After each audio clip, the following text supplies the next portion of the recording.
이런 걸 물어봐도 될까요?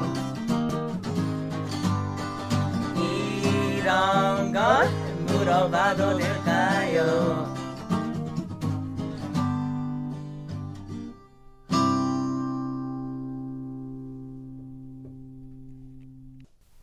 예, 72번째 생명이 되기 위한 성령 보혜사 11월 4일 목사님 말씀을 가지고 하겠습니다. 요한복음 14장 16절에서 20절 말씀인데요. 제가 먼저 읽겠습니다. 내가 아버지께 구하겠으니 그가 또 다른 보혜사를 너희에게 주사 영원토록 너희와 함께 있게 하리니 그는 진리의 영이라. 세상은 능히 그를 받지 못하나니 이는 그를 보지도 못하고 알지도 못함이라. 그러나 너희는 그를 아나니 그는 너희와 함께 거하시며 또 너희 속에 계시겠음이라. 내가 너희를 고아같이 버려두지 아니하고 너희에게 오리라. 조금 있으면 세상은 나를 다시 보지 못할 것이로되 너희는 나를 보리니 이는 내가 살아있고 너희도 살아있겠음이라. 그날에는 내가 아버지 안에 너희가 내 안에 내가 너희 안에 있는 것을 너희가 알리라. 예, 보혜사에 대한 계속되는 목사님 말씀입니다. 그러면 핵심 포인트를 서순진 자매님께서 집어주시는 서순진의 포인트 시간이 되겠습니다. 예, 포인트를 집어주십시오. 지금 저희가 또 다른 보혜사 말씀을 가지고 이번 주까지 이제 세 번째 말씀하셨어요. 그래서 그 여러분들이 다 기억하고 계시겠지만 저희가 지난주에 한번 빠져먹어가지고 그런데 이제 처음에 했던 것은 함께하기 위한 또 다른 보혜사 얘기하시고 그 다음에 지난주에는 아버지께서 아들의 이름으로 보내시는 보혜사, 그리고 이번 주는 생명이 되기 위한 성령 보혜사, 이렇게 이제 말씀을 세 번째까지 하셨는데요. 그래서 저도 오늘 이 세 말씀을 다 읽어보고 왔습니다. 왜냐하면은 오늘 말씀을 하려면 계속 이어지는 거 아닐까라는 생각이 들어서 읽어보고 왔는데, 이제 함께하기 위한 보혜사를 얘기하시면서는 그 함께하기 위해서는 함께할 수 있는 한 자리가 있어야 된다. 그 자리가 바로 구속의 자리고 그 자리에서만 하나가 될 수 있다. 이렇게 얘기하셨고요. 그 다음에 그 아버지께서 아들의 이름으로 보내는 보혜사, 이거는 제가 이제 읽어보니까 그 아들 안에서 아들로 규정되고 제한되지 않는 보혜사, 우리가 말하는 영이라고 하는 것은 뭔가 이제 호황해지기도 쉽고 이렇게 사람마다 달라질 수도 있고 이런데, 그 아들 안에서 이제 규정되는 그 영이라는 것이 우리에게 그 축복이 된다, 이 말씀이셨고요. 그 다음에 오늘 이제 생명이 되기 위한 성령 보혜사, 이 말씀인데요. 여러분들이 다 아시다시피 왜 그러면 생명이 되기 위한 성령으로서의 그 보혜사가 필요한가, 이 문제잖아요. 그 이제 이스라엘, 이게 말씀을 다 들으셔서 알겠지만 그 이스라엘의 역사는 사실은 그 보혜사가 항상 있었어요. 그래서 그 성령이 누구에겐가 임하면 그 사람으로 인해서 이제 도움을 받고 보호받고 지켜지고, 이런 역사를 가지고 있는 그 이스라엘 사람들의 배경 안에서 그 이스라엘 사람들한테 이런 소망이 생긴 거예요. 아, 성령이 임하면 우리도 저 사람처럼 할 수 있는 거구나, 이런 소망을 가지게 됐고, 거기서 이제 메시아 사상이 나오게 된 거죠. 왜냐하면 지금 이스라엘 사람들은 로마의 속국으로 있고 도저히 헤어날 수 없는 상황이고, 그래서 이 사람들은 그때 모세에게 성령이 임해서 출애굽을 했던 것처럼 우리에게 성령이 임한 사람이 오면 우리에게 해방을 가져오지 않겠는가 하는 생각을 하게 됐고요. 그래서 이 제자들은 그 공간복음 안에서 이 예수님에 대해서 기록을 할 때 그런 의도를 가지고 기록을 했다는 거예요. 예수님이 하신 모든 행적들은 그냥 그 사람이 그런 사람이라서 한 것이 아니고, 예수님에게 그 성령이 임해서 성령이 예수님의 생명이 돼서 그런 삶을 살았다 하는 것으로 이제 공간복음에 제자들이 그 예수의 사역을 다 기록을 해놨는데, 이것이 이제 좀 더 깊이 들어가서 요한은 그 요한복음을 적을 때 어떤 의도를 가지고 적었냐면, 왜 사람이 왜 사람에게 사망, 그 죽음이라고 하는 그 사망이 있고 또 어둠이 있는가 하는 것을 그 하나님을 떠났기 때문이다. 그러면 하나님이 나에게서 떠나지 않고 나와 영원히 함께 하시면 내게 그 생명이 있고 또 빛이 있지 않겠는가? 그러면 이 하나님이 나에게서 영원히 떠나지 않으려면 어떻게 해야 되는가? 하나님이 내 생명이 되어야 되는구나. 그래서 하나님은 내 생명이 되기 위해서 그 아들 예수를 보냈고 그 아들 예수는 또 우리 생명이 되기 위해서 십자가에서 죽으시고 부활하고 승천했구나 하는 입장에서 지금 그 적어가고 있는 거예요. 그래서 그러면 어떻게 예수가 뭐 어떻게 했길래 예수가 뭔데 우리의 생명이 될 수 있고 예수가 왜 과정을 거쳐서 우리 생명이 된다고 하는지 이제 그런 것들이 그 오늘 말씀을 들으면서 여러분들한테 알아지는 것이 중요할 것 같고요.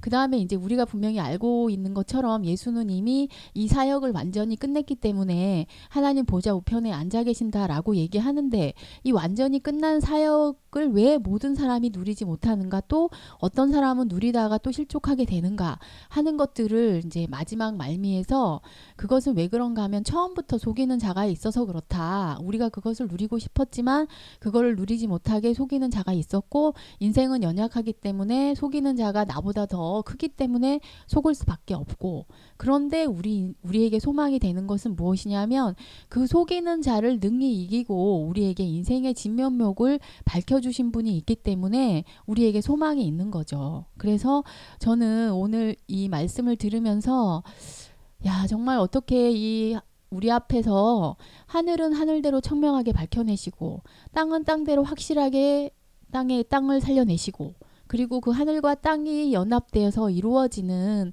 그 인생의 온전함을 우리 인생 앞에서 이렇게 밝히 드러내고 말씀하시는 분이 있는가 그분이 내 인생 앞에 있다는 것이 너무 축복이다 이런 생각을 하게 됐거든요. 사실 저에게는 그런 눈도 없고 그런 지혜도 없고 그것을 밝혀낼 수 있는 능력도 없는데 그 내 인생 앞에서 밝혀주는 분이 있으니까 내가 그분한테 감사합니다 은혜를 찬양합니다 이렇게 하면 모든 것이 누려지는 것이고 그게 생명으로 오신 보혜사를 누리는 것 같아요. 그래서 오히려 보혜사 이러면 옛날에 말씀이 참 어려웠을 거란 생각이 드는데 저는 이 말씀을 들으면서 인생이 점점 더 쉬워지는구나 그런 생각을 하면서 말씀을 듣게 됐습니다. 여러분도 저희와 함께 하면서 그런 행복을 그런 축복을 같이 누렸으면 좋겠습니다. 예, 이게 사실 이제 보이지 않는 성령이다 보니까요. 여러모로 좀 알기가 쉽지가 않은데요. 그 성령 하면 보통 저는 이제 뭐 좋은 거 성이니까 성스럽다. 영적인 거니까 어떤 기운이나 아니면은 그런 것들로 느껴지는데 이제 보통 이제 우리가 교회에 나가서 이제 제가 전에 교회 다닐 때 보면 성령이라고 하는 것이 이렇게 뭔가 이렇게 뜨거운 것이 내리고 방언이 터지고 기이한 일들이 일어나는 거 그러니까 우리가 보통 생각하지도 못한 어떠한 일들 그런 일들이 벌어지는 것들을 성령이라고 하고 또 내지는 이제 찬양을 할 때 뭐라 그럴까 하나님이 임재하시는 것 같은 그런 영적인 분위기 그런 것이 성령이 오셨다. 또 때로는 이제 성령 기도라고 해가지고 기도를 하다가 갑자기 애들이 쓰러지는 경우가 있어요. 뭐 저는 했는데 쓰러지진 않고 그냥 생각만 말똥말똥 하던데 그러면은 뭐 자기가 정말 그런지 제가 경험을 하지 않아가지고 저는 뭐 방언도 사실은 잘 이렇게 말을 빨리 하다 보니까 그런 말이 나오는 게 아닐까라는 그런 식으로 생각을 제 나름대로 하고 그랬는데 그러니까 그 성령이라는 것이 좀 애매하거든요. 그래가지고 저는 목사님 요번에 말씀하실 때 무당이 그 작두를 타가지고 막 이렇게 하면 저는 직접 본 적이 없어요. 그래가지고 정말 그런 일이 일어나나?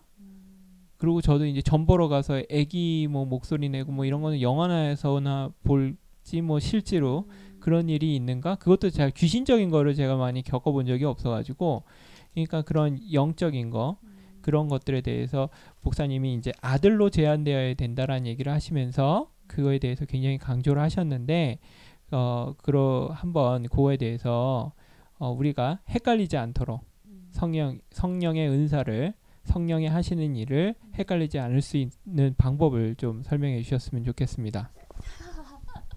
헷갈리지 않는 방법은 저도 잘 모르겠고요.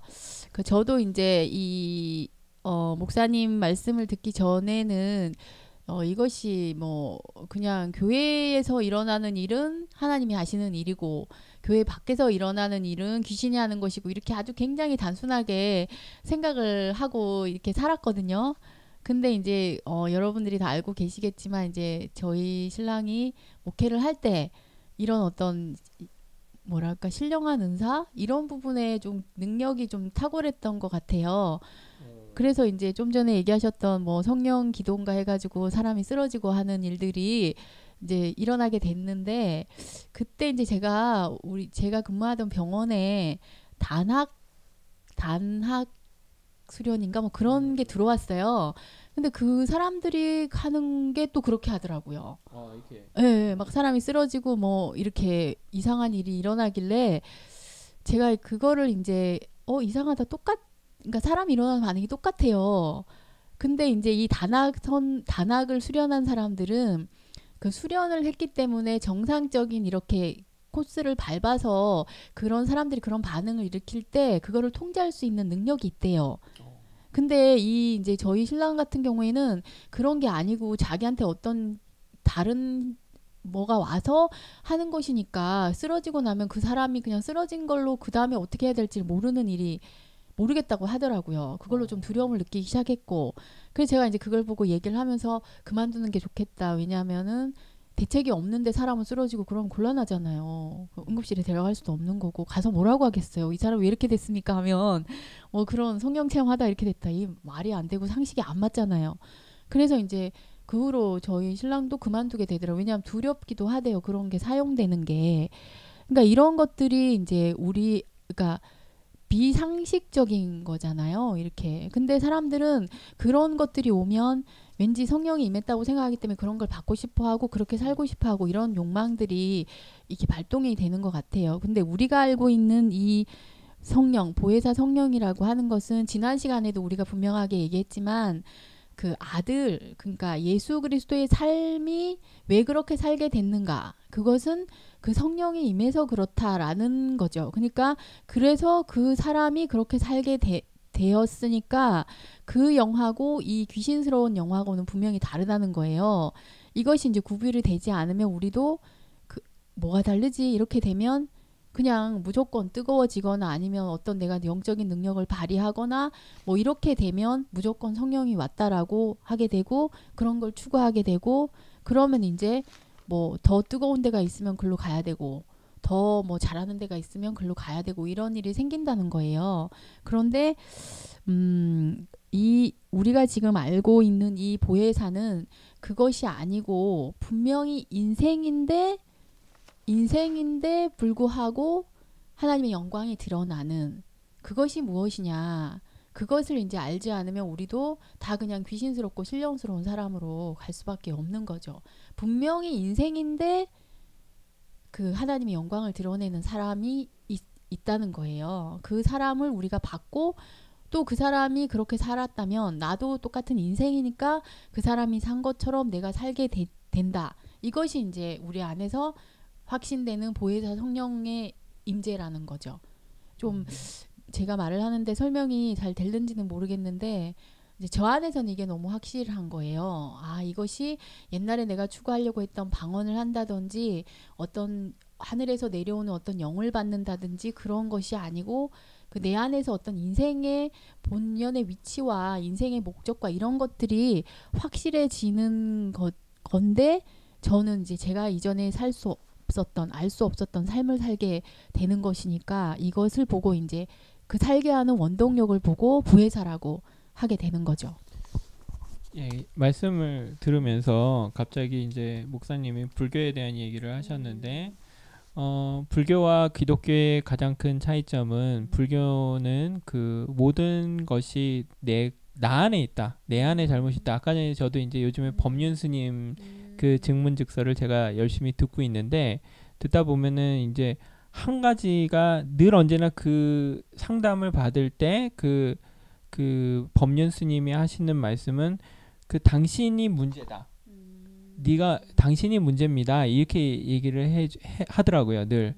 그래가지고 남편이 바람 피고 나가고 막 이런 식으로 해서 어떻게 해야 됩니까? 라고 얘기를 해도 그 당신이 문제라는 거예요. 그러니까 그러니까 그 남편이 그렇게 하는데 내가 왜 그러면은 그걸 잡고 있느냐 이거예요. 그 남편을 왜 내가 그렇게 바람피고 있는 남편을 왜 잡고 있느냐.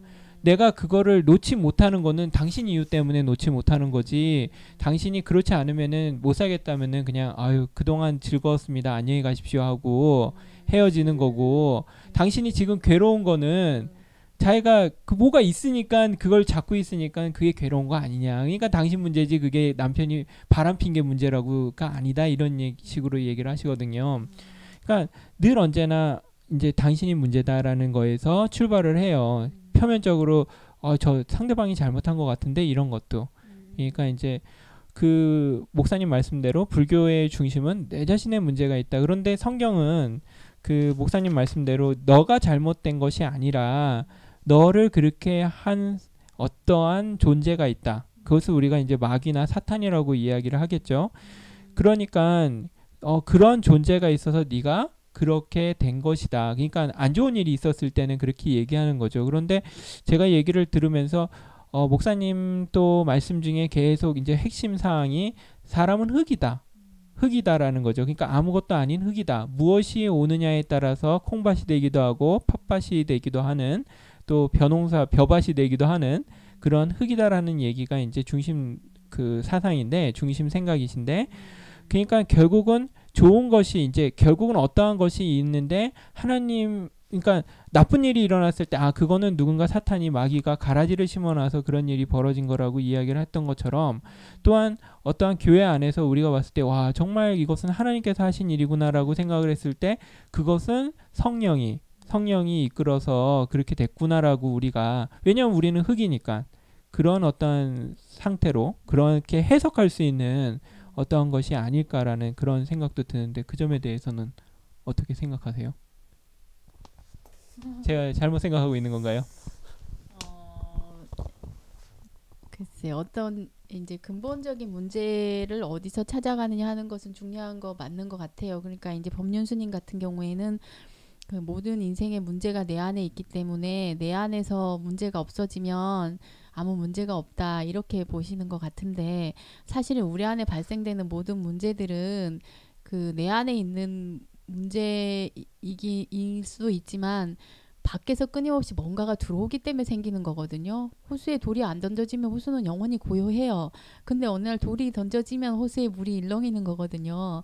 그걸 가지고 그러면은 이제 물론 그러면은 외부에서 호수에 돌이 들어오지 않도록 차단하거나 아니면 돌이 들어와도 평정을 잃지 않거나 할 수 있는 자기를 이제 갈고 닦아가는 문제인데 과연 이제 그렇게 할 수 있는 사람이 몇 명이 있겠으며 호수에 돌이 던져졌는데 조용할 호수가 어디 있겠으며 하물며 이제 뭐 생명이 없는 것도 그런데 저는 이제 제가 살아보니까 안 되고 물론 이제 쉬운 방법은 아까 얘기하는 것처럼 내게 문제를 일으키는 것을 잘라내면 당장은 되게 쉬워요.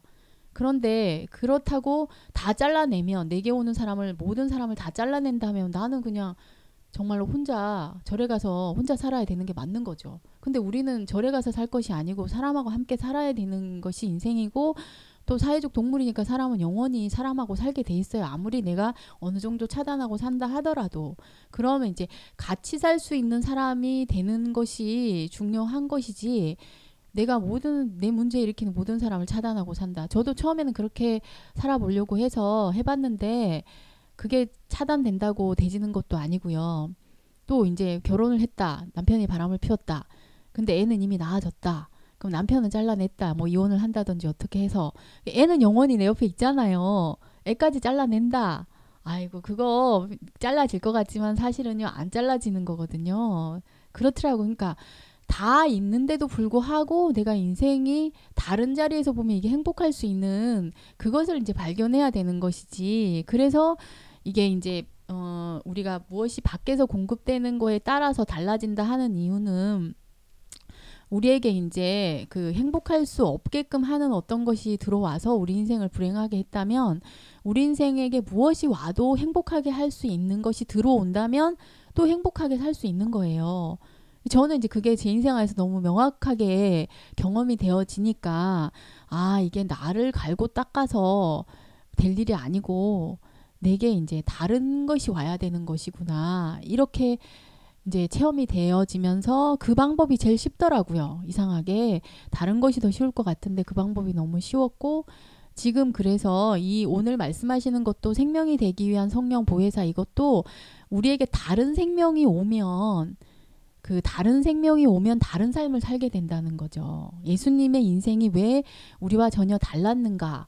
다른 생명이 와서 살았기 때문에 달랐다면 우리도 다른 생명이 오면 다른 삶을 살 수 있다. 이것을 이제 예수님이 우리에게 보여주셨고 또 우리가 그것을 이제 교회 생활을 하면서 믿고 시인하게 되고 확신하게 되고 약속으로 믿게 되는 그런 일들이 이제 교회 생활을 하면서 일어나게 된다는 거예요. 발생하게 되고 이것은 저는 교회에서 너무 많이 경험하고 너무 많이 이렇게 이제 알게 되면서 더 이제 확신을 가지게 되더라고요.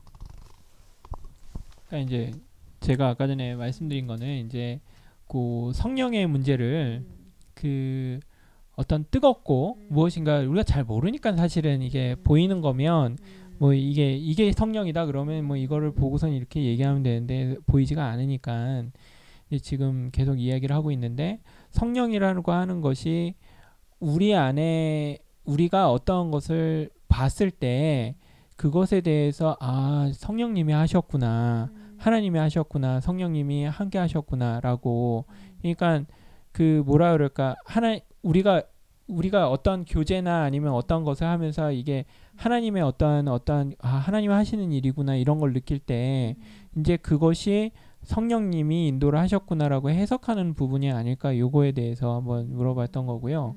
근데 이제 문제는 뭐냐면 그런 사람들은 많아요. 그러니까 하나님이 하셨구나라고 하나님이 하셨구나 하나님이 하시는구나. 근데 우리 뭐 다른 교회 분들은 교회가 크게 올라가는 걸 보면서 건물이 올라가는 거 보면서 하나님이 하시는구나 이렇게 느끼는 목회자분들도 상당히 많거든요. 그거에 하나님 하시는 일이기 때문에 너무 열심히 하시고 달러빚이라는 것도 막 돈도 막 끌어다가 하여간 하나님 하시는구나라고 하는 일들을 막 하시고 그러시는데 그러니까 저는 하나님 하시는구나라고 했을 때 그 하나님 하시는구나를 어떻게 우리가 하나님 하시는구나라고 딱 알 수 있는 기준이 있을까요? 예? 그런 건축이 그슬분들한테는 교회 건물 올라가는 게 하나님 하시는구나거든요. 사람 수 1명인데 10,000명이 되면 이거 하나님 하시는구나 이렇게 생각을 하시거든요. 그러면 다른 뭐 증상교도 그렇게 생각할 거 아니야. 아이고 뭐 거기는 상제라고 그러냐? 상제님이 하시는구나. 뭐 이렇게 생각할 거 아니에요. 신도수 늘고 막 건물 올라가면. 그러니까 우리가 어떤 기준을 가지고 이게 하나님 하시는구나라고 생각을 하면 될까요? 그러니까 우리가 이거 말씀 처음 시작할 때 성령이라는 것을 어원을 찾아가 보면 뭐 바람, 호흡, 그 뭐 사람의 생명력, 하나님의 활동 이런 것들을 이르는 말로 됐는데 이 사람들이 왜 이렇게 쓰게 됐냐면 나뭇가지가 흔들리는 걸 보고 바람이 불었구나 이렇게 알았다는 거예요.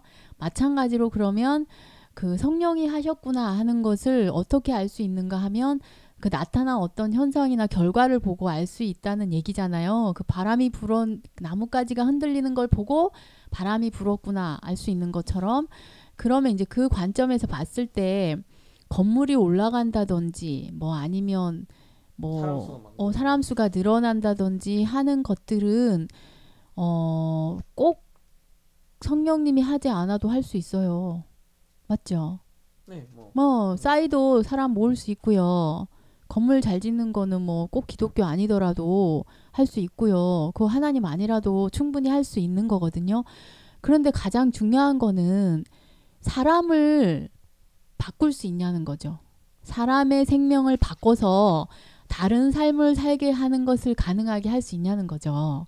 이게 이제 뭐 그러면은 또 이렇게 말하면 술 먹던 사람이 술을 안 먹는 사람으로 바뀌고 뭐 도둑질하던 사람이 도둑질 안 하는 사람으로 바뀌고 이런 걸로 이제 또 우리가 생각하기 쉬워요. 근데 그것도 물론 어떤 의미에서는 변하고 바뀐 것이고 할 수 있는데 우리는 이제 성경을 보는 사람이고 하나님을 믿는 사람들이니까 우리가 하나님이 우리가 인생을 창조했다는 것을 믿으니까 그러면 우리가 하나님이 원래 지은 목적대로 사는 사람으로 바뀌고 변화시킬 수 있느냐는 거죠.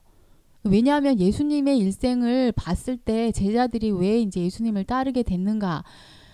그 하나님의 일을 하는 사람이었던 거예요. 예수님은 평생을 오로지 하나님을 위해 살고 하나님을 위해서 일하고 이런 사람이었기 때문에 제자들이 따랐던 거거든요. 근데 어느 만큼 따라가다가 보니까 더 이상 따를 수 없는 사람으로, 왜냐 모르겠으니까, 몰랐거든요. 모르니까 따를 수 없는 사람이 된 거예요. 우리도 알면 따르죠. 근데 모르니까 못 따르는 거잖아요. 그러니까 아이들한테 공부의 신 뭐 이런 거 프로그램을 보여주면서 그 사람 따라서 공부를 해봐라 이렇게 얘기해도 애들이 못해요. 왜냐하면 알 것 같죠. 근데 실제로는 그 사람을 모르기 때문에 못 따라하는 거거든요. 마찬가지로 제자들도 그런 한계가 왔다는 거예요. 그런데 이제 예수님이 이 제자들한테 그 너희에게 또 다른 보혜사가 너희 안에 역사하면 그때는 그 보혜사가 모든 것을 가르치고 알게 할 것이다. 그러면 아니까 그 삶을 살게 되는 거예요. 그러면 우리가 그 삶을 살게 되면 아, 내게 그 성령이 임했구나, 생명이 임했구나 하고 알게 되는 거죠. 이건 누가 알겠어요? 아는 사람만 알게 되겠죠. 그래서 오늘 말씀에서도 보면은 이게 세상 사람들은 알지 못하지만 너희는 알게 될 것이다. 이런 말이 분명히 나오거든요. 그러면 이 제자들한테만 알려줬느냐? 그게 아니라 모든 사람에게 공개되고 알려져 있는 것이지만 누구는 알고 누구는 모르는 일이 생긴다는 거예요. 근데 그 보혜사의 영이 임하면 누구든지 알게 된다는 거죠. 이게 이제 신기한 일이잖아요. 그러니까 이것이 이제 뭐냐는 거죠. 근데 우리가 이제 실제로 이렇게 살아보면 저는 아, 보혜사의 영이 우리에게 생명이 돼서 나로 이렇게 살게 하는구나 하는 것을 일상생활 안에서 실제로 체험하게 돼요.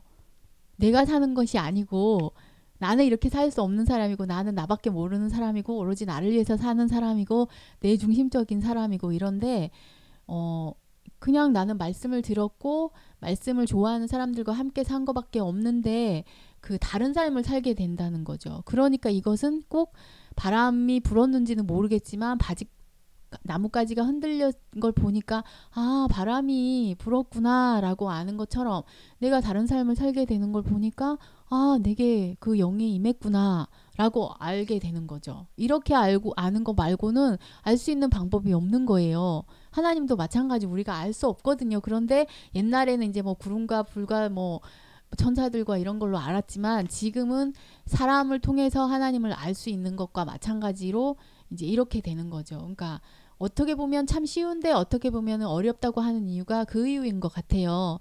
다 말해줄 수 없는, 그러니까 그 자리에 가지 않고는 알 수 없는. 그래서 부모들이 왜 네가 나중에 자식을 낳아서 키워봐라 그럼 내 마음 알 거다, 이 말이 그때 하는 말인 것 같아요. 다 알려주고 싶고 한데 내 처지에 안 가봤기 때문에 알 수 없으니까 말은 해주지만 나중에 가서는 그래 네가 나중에 자식을 낳아보면 내 마음을 다 알 것이다 이렇게 말하는 거랑 좀 일맥상통하지 않을까라는 생각이 듭니다. 네, 갑자기 부모 얘기를 하시니까 아까 전에 제가 뽑았던 질문이 하나 생각이 나는데 예수님께서 목사님께서는 뭐라고 하셨냐면은 그가 거쳐간 과정은 모든 인류가 거쳐간 과정이기 때문에 예수님을 인류의 대표자라고 할 수 있다라고 얘기하셨습니다. 그러면서 그분이 십자가를 달리셔서 돌아가셨고 그렇기 때문에 나도 그분과 포함되어서 십자가에 달렸다라고 이야기를 하셨는데 저는 이제 개인적으로 예수님이 뭐 나의 과정을 모두 거쳤다는 거에 대해서 좀 뭐랄까 이해가 안 돼요. 왜냐하면은 저 개인적으로 봤을 때 예수님이 수능 공부를 하셨던 것도 아니고, 그리고 뭐 약사 시험을 봐서 합격하고 뭐 이런 거를 뭐 그때의 그 고통과 힘든가 어려움을 시험 보고 뭐 그랬던 시절들이 아니잖아요, 그죠? 목수하시고 뭐 이렇게 사셨으니까 그런 입시 공포나 뭐 이런 것들을 예수님이 아셨을 것도 아니고 그렇기 때문에 내 처지를 예수님이 아신다, 나보다 더 잘 아신다라고 그렇게 얘기를 하기도 그렇고 그렇기 때문에 인류 대표자 이 예수님이 내가 겪었던 모든 과정을 거쳤다. 이거에 대해서 과연 이거는 어떻게 되는 걸까? 내가 어떻게 받아들여야 될까? 그게 좀 의심이 되더라고요. 예, 그래가지고 그거에 대해서도 좀 말씀 부탁드리겠습니다. 그러니까 우리가 대표자라는 말을 이제 우리가 이거 말씀할 때 굉장히 많이 듣게 되는데 그 대표자라고 해서 우리가 개개인이 겪고 있는 과정을 일일이 다 겪어서 대표자가 되려 하면 평생 가야 어떻게 대표자가 되겠습니까? 그런데 그 큰 어떤 인생의 사이클 안에서 보면은 대표자라는 거죠. 그러면 뭐가 대표자인가? 그 목사님이 이제 얘기하셨지만 출생에 있어서도 그 예수님을 보면은 최고의 출생이잖아요. 왜냐면 성령으로 잉태했다. 얼마나 거룩한 잉태, 거룩한 출생이에요. 근데 그러니까 우리가 부러워하는 이제 출생으로서 부러워할 수 있는 최고의 출생을 한 거거든요. 그런 의미에서 우리의 대표자라는 거죠. 그리고 또 한편으로는 또 어떤 면에서 보면 출생에서 가장 최하의 출생을 했어요. 왜냐하면 처녀에게서 잉태했으니까 우리 지금 말로 하면 미혼모의 아들인 거거든요.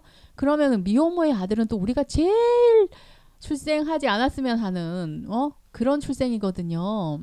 그런 출생이니까 출생에 있어서도 나를 대표한다는 게 저는 아멘이 돼요. 왜냐하면은 아무리 최고로 출생하는데도 그보다는 나을 수 없을 것 같고 아무리 못하다 해도 그보다는 못할 것 같지는 않고 제 인생은 그렇거든요. 저는 정상적인 부모 밑에서 태어났으니까 그런 의미에서 저는 예수님이 내 대표자구나 하는 것이 시인이 돼요. 또 마찬가지로 죽음에서 보면은 그 예수님의 일생을 보면은 다들 하나님의 아들이라고 칭송할 만한 삶을 살았거든요. 그럼 우리가 죽을 때도 굉장히 멋있게 죽어야 되고 뭐 화려한 그 장례식을 치러야 되고 이렇게 되잖아요. 근데 사실은 죽을 때는 하나님의 아들인데도 불구하고 하나님의 아들이었는데 하나님을 모함했다는 죄로 또 죽거든요. 그러면 사형 언도를 받는 그런 거에서도 보면은 예수님만큼 최고 최하를 달리는 사람도 없겠더라고요.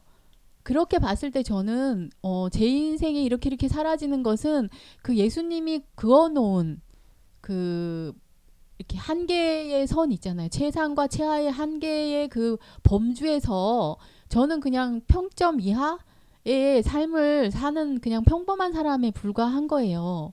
그러니까 그분의 일생이 나를 대표하는구나 하는 것에 대해서 의심의 여지가 없고 또 이제 좌진 형제가 그 얘기했는데 약사 시험을 볼 때 뭐 가슴 떨려본 적도 없을 거고 저 같으면 임용고시 8번 떨어지는 동안 한 번도 떨어져 본 적이 없는 예수님이 그 8번의 임용을 떨어지는 사람의 심정을 이해할 수 있겠는가 이렇게 생각할 수 있는데 그런 어떤 힘든 상황 그러니까 내가 나로서는 정말 이거는 감당하기 어렵다 하는 상황에서 저는 그 예수님이 십자가에 달린 그 상황 뭐 사실 그 상황이 어떤 상황이냐면 저는 이제 시험을 떨어지는 것은 뭐 여러 가지 있잖아요. 이유가 있을 수 있어요. 내가 뭐 지능이 떨어진다든지 아니면 뭐 지능은 괜찮지만 노력을 덜 했다든지 뭐 이런 어떤 여지가 있어요. 떨어질 수 있는 여지. 그런데 그렇죠. 그 뭐 사람들이 실제로 저한테 얘기했거든요. 야, 네가 교회 생활하는 것보다 더 열심히 공부하면 너 붙을 거야. 이렇게 말했으니까 뭔가 떨어지는 것에 대해서 합당한 여지가 한 개라도 있긴 있다는 거예요. 그런데 예수님이 십자가에 돌아가실 때는 뭐라고 얘기했냐면 그 우편강도가 실제로 그렇게 얘기했잖아요. 그 좌편강도가 네가 하나님의 아들이거든. 우리를 좀 살려봐라. 이렇게 얘기할 때 우편강도가 변호를 했어요. 뭐라고 변호했냐면 이 사람은 죽을 이유가 없다. 너랑 나랑은 강도짓을 해서 죽는다 치더라도 이 사람은 아무 죄가 없는데 달려있는 사람이다. 이게 이제 다른 말로 하면 그 시편에 있는 기자들이 하나님의 의인을 절대로 버리지 않는다. 이렇게 얘기했거든요. 그러니까 제자들의 삶도 제자들이 지켜본 예수의 삶도 의인으로서의 삶이었어요. 하나님을 위해서만 산 사람이었으니까. 그래서 하나님의 아들이고 칭송받을 자고 뭐 이렇게 다 표현했거든요. 그런데 그 사람이 지금 달려서 죽고 있는 거예요. 그러니까 이 사람에게는 죽을 이유가 없어. 그런데 죽고 있는 거예요. 그거를 생각하니까 저는 뭘 해봐도 제가 실제로 힘든 일이 많이 이거 저대로 있지 않았겠어요. 46을 살았으니까. 근데 극한의 상황에서 보면 냉정하게 보면 내게 이유가 있어요. 그런 일을 당할 만한 그런 일이 발생하게끔 하는 내가 있다니까요. 그런데 예수님은 그렇지 않은데도 불구하고 십자가에 달려 돌아가셨단 말이에요.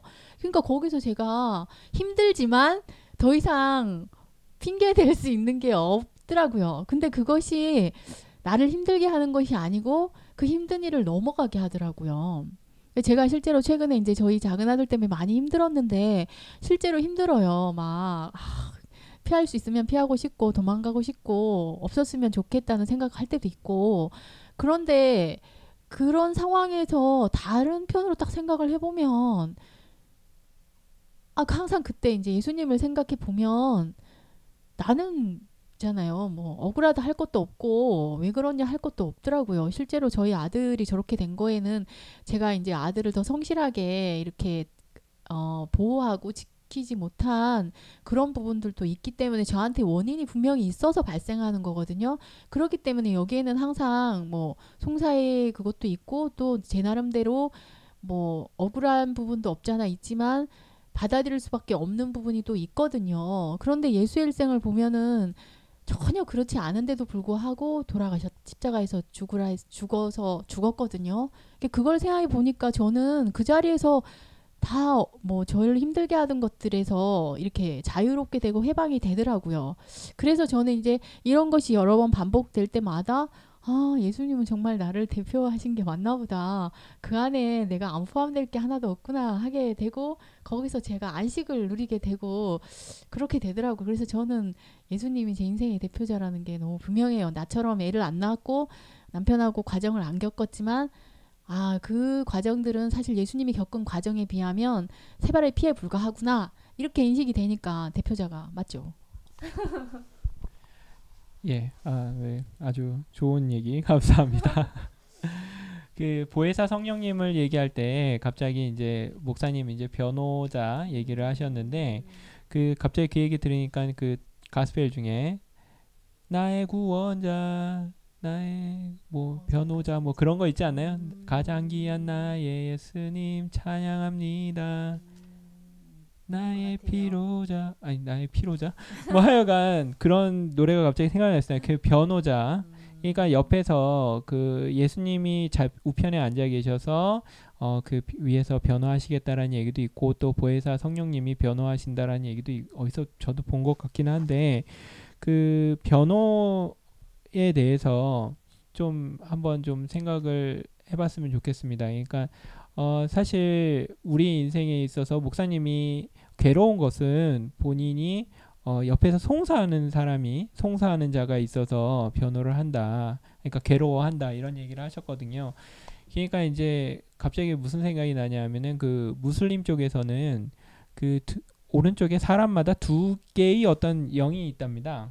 그래가지고 하나는 이제 착한 만화에서 나오는 거 여기서 마귀가 예 그리고 여기서 그게 뭐 그 어떤 그런 만화에서 그런 걸 많이 보이시잖아요. 근데 그게 그 배경에 없는 게 아니고 사실은 무슬림의 그 어떤 그 신관에는 그게 있다고 하더라고요. 그래서 제가 이름이 좌진이잖아요. 그래서 외국 애들한테 좌를 발음하라 그러면은 걔네들이 힘들어해요. 그래가지고 제가 그러면은 진이라고 진이 이제 제 이름이니까 진이라고 불러줘. 뭐 내지는 진이라고 불러라. 그렇게 얘기를 했더니 그 친구들이 그 무슬림 애들은 그걸 그 무슬림 친구였는데 그러니까 무슬림 친구는 아니고 그 아랍권에 사는 크리스찬이었는데 그거 쓰지 말라는 거예요. 별로 안 좋대. 왜냐하면 안 좋은 얘기를 해주는 그 애가 진이래. 그 램프의 요정 진이 갑자기 그 생각나는데 하여간 그 오른쪽에서 그렇게 야 너 그거 저 제일 나쁜 놈이야 뭐 이런 식으로 얘기하는 그 나쁜 애가 진이래요. 그래서 그런 얘기를 그 아랍권 애들한테 그러니까 네가 my name is 진이 그러면 진이 하면은 그 생각이 난다는 거야. 그러니까 그 이름을 쓰지 말라고 그렇게 얘기하더라고요. 그래가지고 갑자기 그 얘기가 생각이 나더라고요. 그러니까 변호해주는 사람, 그러니까 그 송사하는 사람과 변호하는 사람. 그러니까 오른쪽에 이제 송사, 변호하는 보혜사 막 이렇게 생각이 나서 그거에 대해서 그것 때문에 이제 우리가 괴로워하고 고통스러워한다 이런 식으로 말씀하셨는데 그거에 대해서 좀 얘기 좀 부탁드리겠습니다. 그러니까 이제 그 예수님이 그 마지막 십자가에서 돌아가실 때 그 얘기를 하셨잖아요. 저들의 죄를 저들에게 돌리지 마옵소서. 저들이 몰라서 그렇습니다. 이 말이 이제 우리 인생의 최대의 변호가 되는 거예요. 왜냐하면 저도 이제 우리 아들하고 가정을 이렇게 겪으면서 내가 적어도 중학생이면 이래야 되지 않느냐 하는 것을 가지고 이제 아들을 보게 되니까 그 행동이 다 걸리는 거예요. 그런데 얘는 할 수가 없는 거예요.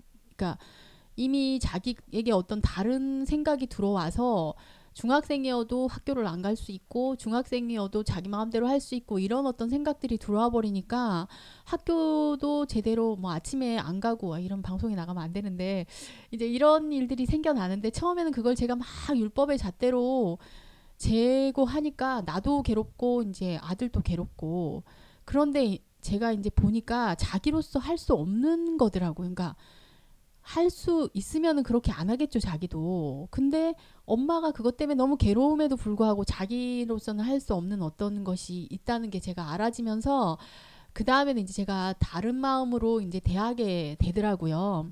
마찬가지로 그 제가 이제 인생을 살다 보면 우리가 내가 할 수 있을 때는 문제가 없어요. 근데 아무리 하려고 해도 안 되는 자리가 있더라고요. 인생이라서.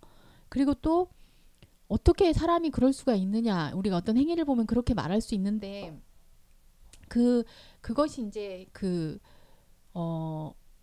행위로서는 도저히 그렇게 하면 안 되지만 그 인생이라서 어쩔 수 없이 하는 부분이 또 있는 거예요. 그래서 우리가 옛날에는 저 같은 경우에는 어떤 사람의 행동을 보고 그 행동이 잘 됐니 못 됐니 이거를 계속 논하는 사람이었거든요. 그런데 인생의 근본을 알고 나니까 인생은 자기 스스로 사는 것 같지만 사실은 어떤 것이 들어온 걸로 살아요. 예를 들면 내게 어떤 사상이 들어오면 그 사상으로 내가 살고 자유주의 사상이 들어오면 나는 자유주의를 신봉하는 사람으로 살고 공산주의 사상이 들어오면 공산주의를 신봉하는 사람으로 살고 이걸 누군가가 바꿔주기 전에는 계속 그렇게 살게 돼요.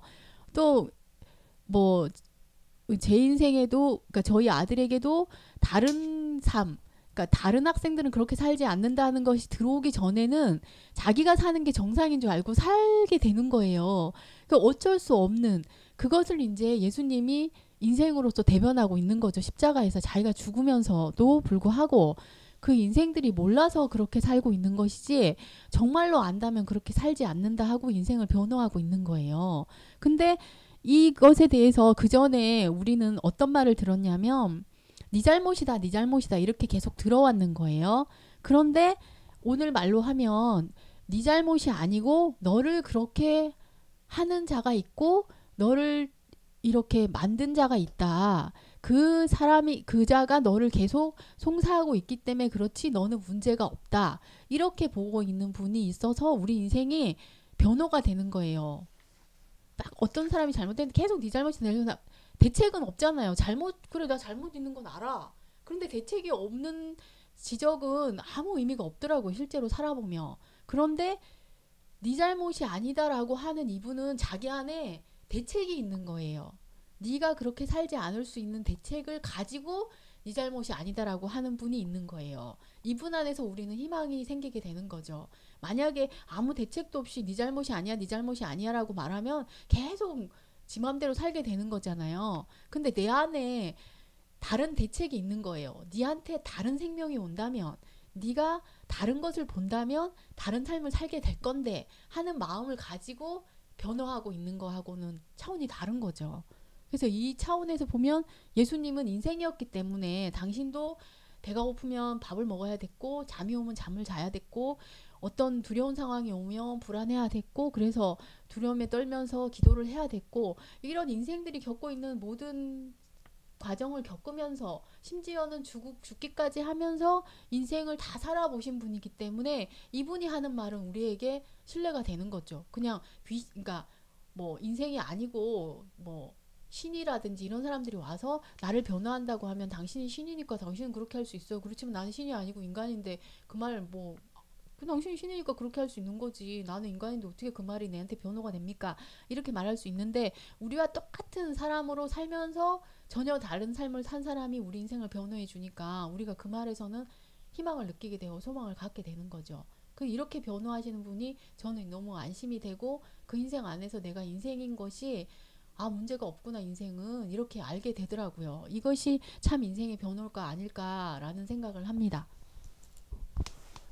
예, 그 아주 좋은 말씀 감사합니다. 아까 전에도 그 얘기 했던 것 같은데 그 제가 오늘 말씀을 들으면서 갑자기 이제 욥기가 생각이 났어요. 그래서 욥이 엄청나게 많은 시련을 당하면서 그러니까 그 결국 나중에 마지막에 이제 그러니까 옆에 친구들이 와가지고 야 네가 뭐 잘못한 게 있으니까 그렇지 뭐 그러니까 이스라엘 사람들은 다 그렇게 생각한다고 하더라고요. 그러니까 뭐가 잘못한 게 있으니까 네가 그렇게 예 우리가 보통 다 그러죠. 네가 잘못한 게 있으니까 그래가지고 이제 그렇게 이제 송사를 하는데 제가 생각할 때는 이제 마치 그런 것처럼 그 예수님에게도 사탄의 송사가 있었을 것 같다는 생각이 야 네가 그렇게 깝죽거리더니 말이야 네가 하나님 한다고 그러더니 너 그렇게 되는 거 아니야 그러니까 너 결국 십자가 앞에서 야 네가 뭐 그렇게 저기에서 십자가까지 가야 되는데 그 네가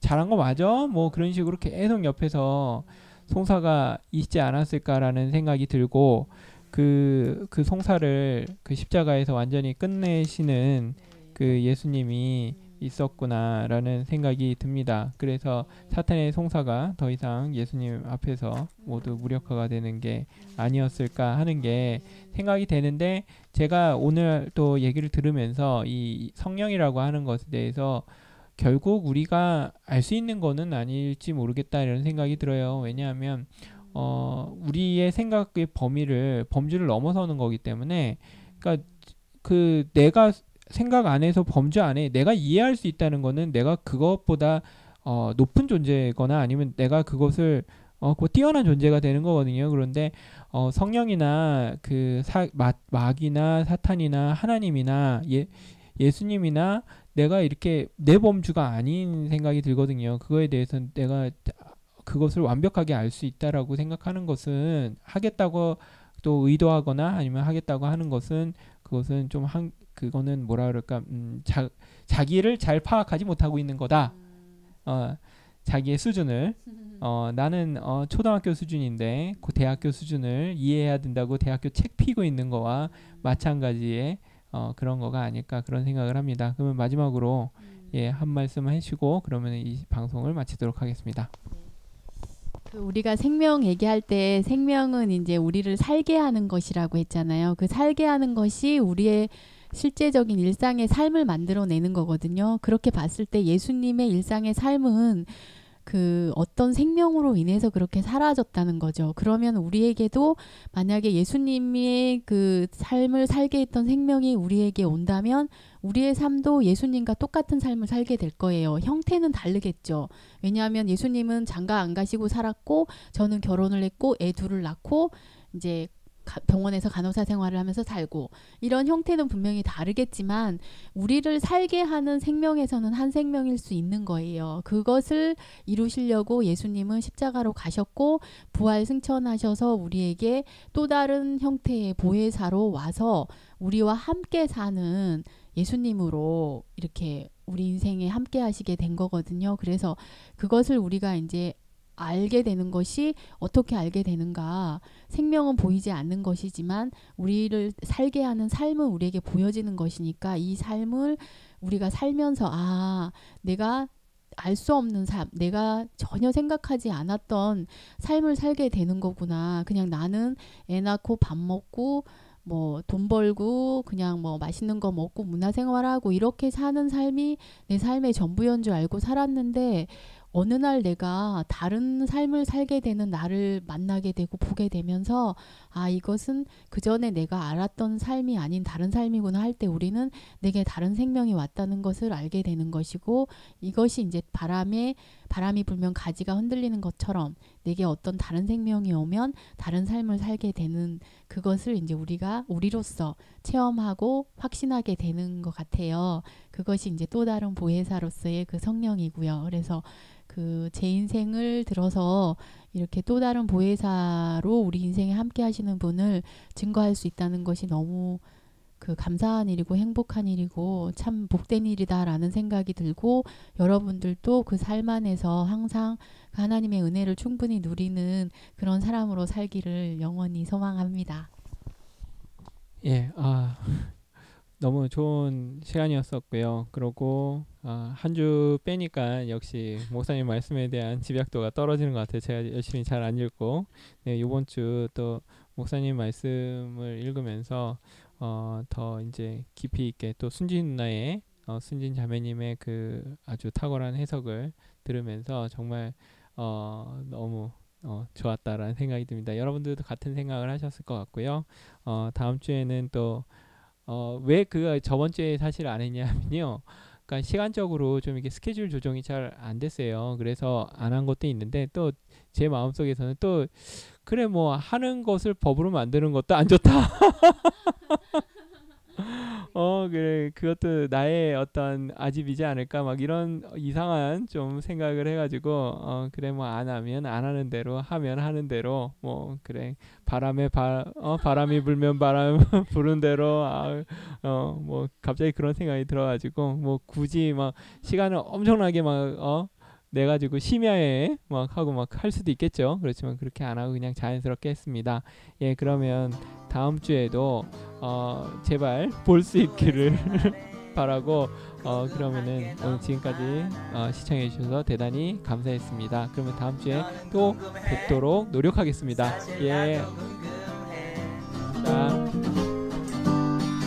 이런 걸 물어봐도 될까요? 이런 걸 물어봐도 될까요?